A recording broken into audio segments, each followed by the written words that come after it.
T5 mi, T6 mı? Hangisini tercih etmeli?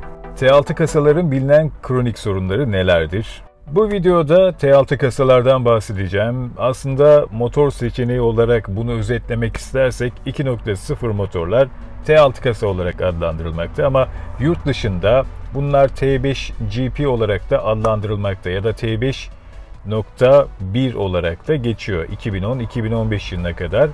Günümüzde Türkiye'de ise 2015 ila günümüze kadar olan zaman diliminde T6 ve T6.1 olarak adlandırılmakta.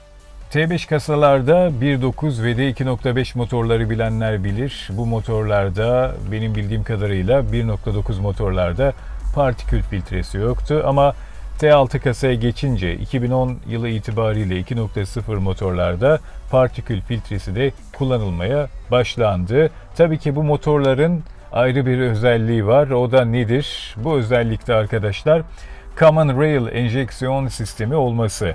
Volkswagen firması daha önce Pumptus dediğimiz bir sistemi kullanıyordu T5'lerde. Bunlarda mazot pompası yoktu. Mazot pompası yerine pompa enjektörler kullanıyordu. Bu enjektörler eksantrik milinden aldığı tahrikle görevlerini yerine getiriyordu ama Common Rail sistemine geçmesiyle birlikte artık 2.0 motorlarda tamamen yeni nesil bir sistem kullanılmış oldu. Arkadaşlar 2.0 motorlarda 200.000 kilometrede genellikle ilk bozulan şeyler EGR oluyor.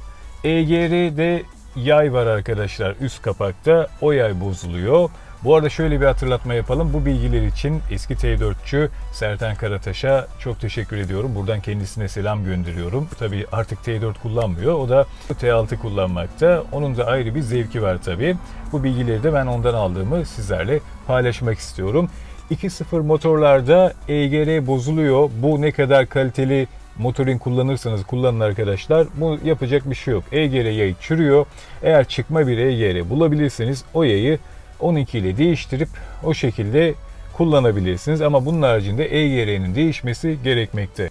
Arkadaşlar bir de 300.000 kilometrede bir yağ pompasının kayışının değişmesi gerekmekte. Eğer değişmezseniz motor kilitleyebiliyor. Böyle bir sorunla da karşılaşabilirsiniz. Bu gibi sorunlar var. Aslında sorun demeyelim. Bazıları buna kronik diyor ama tabii ki bu kilometreye bağlı olarak değişmekte. Bu araçların T5'e göre en bariz özelliklerinden biri de power direksiyon olması, elektrik destekli. Direksiyon gerçekten çok rahat dönmekte. Çünkü ben bu araçların hatta test sürüşüne 2010 yılında gitmiştim. Karavel vardı. Hatta bir deri cüzdan kartlık hediye etmişlerdi. Bilenler bilir. Gerçekten çok beğenmiştim. Bir de motor T5'e göre çok sessiz arkadaşlar. Common Rail'in zaten böyle bir özelliği var. Sıkıştırma oranı da daha düşük. Common Rail sisteminde 16 gibi bir sıkıştırma oranı kullanılırken bu T5 kasalarda hemen hemen 18 oranında bir sıkıştırma oranı kullanılmakta. Bu da tabii ki motor sesini ne kadar sıkıştırma oranı düşük olursa motor o kadar sessiz olmakta. Partikül filtresi var, ondan bahsetmiştim.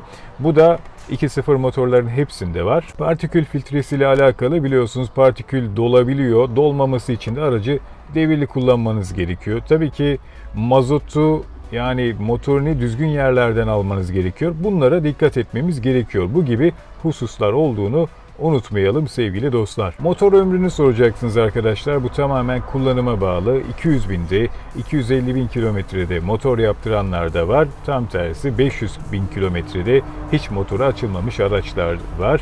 Bu tamamen bakımla alakalı, kaliteli parçalarla, filtrelerle alakalı. Ne kadar kaliteli malzeme kullanırsanız tabii ki o bakım periyotlarını aksatmazsınız. Aracın motor ömrü de o kadar uzun olmakta. Tabii ki tasarım farkı var. Aslında aracın önü farklı biraz.